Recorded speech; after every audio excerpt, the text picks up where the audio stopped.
Okay, today I'm working on a 1999 Jeep Cherokee Sport, and I wanted to show you this because I haven't ever seen brakes this bad before. You can see here that I took the caliper off. The caliper piston was extended extremely far.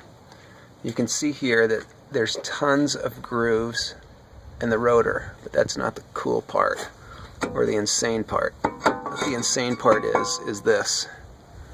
You can see that it's missing the whole back surface of the rotor.